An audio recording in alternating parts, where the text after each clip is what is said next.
राना साहब, एक ज़िमनी सवाल आपसे ही। देखिए 2018 में भी कभी क्या शफाफ इलेक्शन तो 70 को भी कुछ लोग कहते हैं नहीं हुए, मगर जिस तरीके से इनको आपने 18 में अपने अपने निशान पे इलेक्शन लड़ा, यहाँ पे वो भाग रहे हैं, कागज़ ले लिए दे दिए, ये कोई अनप्रेसिडेंटेड नहीं लगता? एज अ पॉलिटिकल वर्कर आपसे पूछ रहा हूँ। देखिए, इस मुल्क में बहुत सारी चीज़ें अनप्रेसिडेंटेड हुई। IMF को ख़त किसी हुकूमत ने नहीं लिखा, किसी लीडर ने नहीं लिखा कि आप मुल्क को कर्जा ना दें। इन्होंने 3 दफ़ा अटेम्प्ट की कि ऐसे ना हो। किसी ने साइफर के ऊपर जो है वो सियासत नहीं की। साइफर तो 200 आते होंगे, 500 आते होंगे साल के अंदर, लेकिन किसी ने उसके ऊपर एक जाली बयानिया नहीं बनाया और लोगों को इश्तिहाल नहीं डलवाया। किसी ने 9 मई के वाक़यात नहीं किए कभी। किसी ने जो है वो $190 मिलियन की एडजस्टमेंट करा के मफादात नहीं लिए। तो ये देखें, आज अगर खान साहब को किसी ने नहीं कहा था ना, ये किसने कहा था खान साहब को कि वो ऑपोजिशन में ना बैठें और ऑपोजिशन से उठ के वो सड़कों का रुख करें? किसने कहा था उनको कि वो असेंबलियां डिसॉल्व कर दें और मुल्क के अंदर इंस्टेबिलिटी फैलाएं? तो ये सारी चीज़ें भी तो किसी ने नहीं पहले की थी।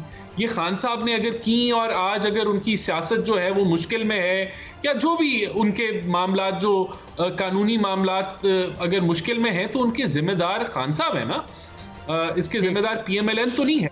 तो बिल्कुल अगर ये वो इस तर्ज की सियासत ना करते तो मुझे यकीन है कि आज इतने उनको जो लीगल मामलात में वो घिरे हुए हैं वो ना घिरे होते। तो ये जो रूट की चॉइस तो उनकी थी।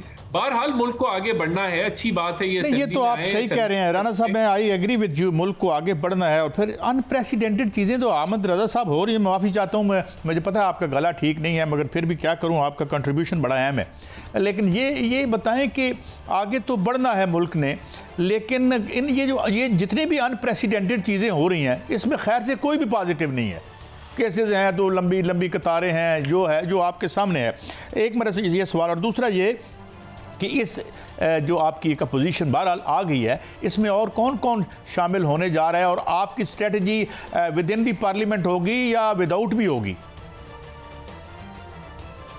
अच्छा देखें कई साहब, मैं सबसे पहले एक बात अर्ज़ कर दूं, मेरे भाई एहसान अफजल साहब ने ये बात कही कि हमने को 3 मरतबा IMF को लिख के ये कहा कि आप पैसे ना दें, पाकिस्तान को डील ना दें। ये बात हक़ाइक़ के मुकम्मल मुनाफी है। जब IMF का वफद पाकिस्तान आया और ज़मान पार्क में इमरान खान साहब से मुलाकात हुई, तो इमरान खान साहब की इंडोर्समेंट के बाद ही IMF ने वो पहली किस्त जारी की थी।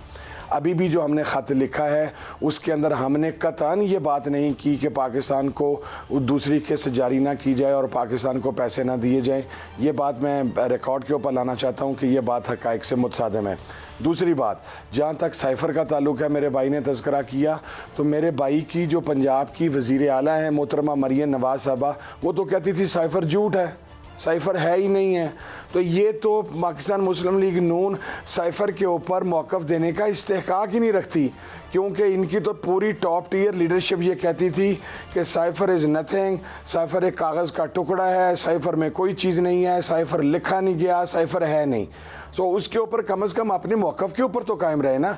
हमने पहले दिन से कहा था कि साइफ़र है, हम आज के दिन तक उस बात पर कायम है कि साइफ़र है। अगली बात ये कि मोहतरमा बेनज़ीर भुट्टो साहबा ने भी IMF को ख़त लिखा था, ये भी बात मैं रिकॉर्ड के ऊपर ले आऊँ। और जिस वक्त अगर पाकिस्तान के अंदरूनी मामलात में किसी बाहर की ताकत को मुलव्वस करना गलत है, तो फिर मोहतरम राना सनाउल्लाह साहब की जो अहलिया मोहतरमा है, उन्होंने भी इंटरनेशनल कोर्ट ऑफ जस्टिस को ख़त लिखा हुआ था कि आप पाकिस्तान के जुडिशल सिस्टम के अंदर इंटरवीन करें, और मेरे खामद को नाजायज़ गिरफ्तार किया गया है। यानी अपने तई अगर आप किसी को भी बाहर से जिस मर्जी फोर्स को बुलाएं, जिस मर्जी फोर्स को इन्वाइट करें, तो वो ठीक है। लेकिन हमने ये बात मैं कैटेगराइज करके कह रहा हूँ, हमने इलेक्शन के ऊपर अपने तहफ़्फ़ुज़ात का इज़हार किया है और उसके साथ ये बावर करवाया है कि आप पैसे जारी करना चाहते हैं, आप पैसे जारी करें। कोई एक सिंगल वर्ड उस खत का मुझे दिखा दें जहां पर कहा गया हो कि आप पाकिस्तान को पैसे जारी ना करें। तो मेरा ख्याल है कि इसे हमें मिस कोट नहीं करना चाहिए इस खत के हवाला से। जहां तक रह गई पार्लियामेंट की बात, देखें काजी साहब, हमने तो एक स्टेप आगे जाते हुए अपने तहफ़्फ़ुज़ात के बावजूद ये फैसला किया था कि हम पार्लियामेंट का हिस्सा बन रहे हैं और हम बने पार्लियामेंट का हिस्सा। लेकिन देखें ना कि अगर हमें एक तो जो धांधली के मामला थे इलेक्शन कमीशन के साथ, आज फैसलाबाद NA 97 से हमारे विनर कैंडिडेट हैं सादुल्ला बलोच साहब, उन्होंने यहाँ पर ओथ उठाया, हलफ लिया, वो यहाँ पर हलफ ले रहे थे और फैसलाबाद में रिकाउंटिंग करके हमारे पास, जो मेरे पास अभी इतला मौसूल हुई है अब से चंद मिनट पहले, वहाँ से मुस्लिम लीग नून के कैंडिडेट को जिता दिया गया।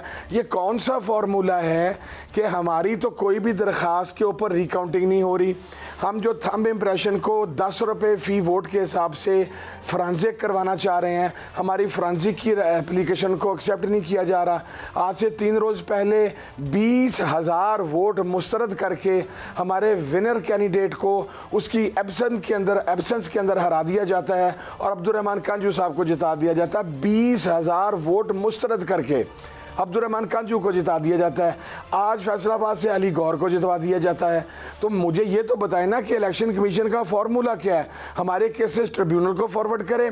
हमने फिर भी ये कहा कि हम अदालतों में फेस करेंगे, हम आ रहे हैं, लेकिन अब इलेक्शन कमीशन कहता है जी मखसूस नशिस्तें डाउटफुल इसलिए कर दी कि उसके अंदर उन नशिस्तों की बुनियाद के ऊपर हम सेनेट की सबसे बड़ी लार्जेस्ट पार्टी बन जाएंगी, कायदे ऐवान वहाँ पर हमारा आएगा, जो कि एक्सेप्टेबल नहीं है।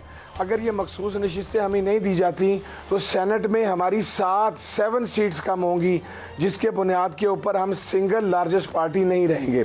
यही बुनियादी मकसद है कि इनको सेनेट में भी इनकी नशिस्तों से महरूम किया जाए। इनको कौमी देखें ना, सुबह खैबर पख्तूनख्वा में 90 नशिस्तें हैं हमारे पास, उन 90 नशिस्तों के ऊपर अपोजिशन के टोटल जितने MPA जीते हैं उनसे ज़्यादा मखसूस नशिस्तें हैं। अब ये कह रहे हैं कि हम जीत के जो सीटें आए हैं वो थोड़ी हैं, जो हमारे हक हिस्से के अंदर बनती हैं 25 के करीब सीटें, वो सारी की सारे हमें अलॉट कर दी जाएं। यानी आपका एक MPA 1.5 खातून को मुख्तर सीट ले जाए, ये कोई माले गनीमत तो नहीं है ना, ये कोई माले मुफ्त दिले बेरहम तो नहीं है। इसके ऊपर हमारा आइन और कानून वाज़ेह है। तो हम तो पार्लियामेंट्री सिस्टम का हिस्सा बनना चाहते हैं। एहतजाज हमारा जमहूरिया का, वो एहतजाज तो चलता रहेगा, लेकिन अगर आप हमें दीवार से इस हद तक लगा देंगे तो फिर जो आज ईवान के अंदर होता रहा, मैं आपको यकीन दहानी करवा रहा हूँ, अभी ये वो हालात उस नेज तक नहीं पहुँचे जहाँ पर आप ये देखेंगे कि ये ईवान चल ही नहीं पाए। चला तो आज भी नहीं, ख्वाजा आसिफ साहब भी अपनी बात नहीं कर सके, मुस्लिम लीग नून की लीडरशिप भी साइन करके तो वो स्पीकर चैम्बर से के रास्ते से मैदान से उन्होंने राय फरार इख्तियार कर ली। लेकिन अगर आप चाहते हैं कि ये पार्लियामेंट चले तो उसको चलाने का एक जमहूरी और आइनी तरीका है, वो ये है कि हमारे किरदार को तस्लीम किया जाए, हमारे मैंडेट को तस्लीम किया जाए। तो 100 बिस्मिल्लाह, हम असम्बली के इजलास के अंदर शिरकत भी करेंगे, हम इस असम्बली को चलाएंगे भी, लेकिन दीवार से लगाएंगे तो ये असम्बली नहीं चलेगी। अच्छा साहबजादा साहब ने एक राना साहब, मैं एक ब्रेक पे जा रहा हूँ, मगर ये जितनी बातें हैं एक एज आ पोलिटिकल, अगर ये 25% भी सही कह रहे हैं, चलें इतना हम मान लेते हैं for the sake of convenience या for the sake of argument, तो क्या ये आपके लिए भी, आप रूलिंग पार्टी हैं, ये यानी लम्हा फिक्रिया नहीं होगा? बिकॉज यहाँ पर तो ये म्यूज़िकल चेयर में जो चेयर्स हैं बदलती रहती हैं।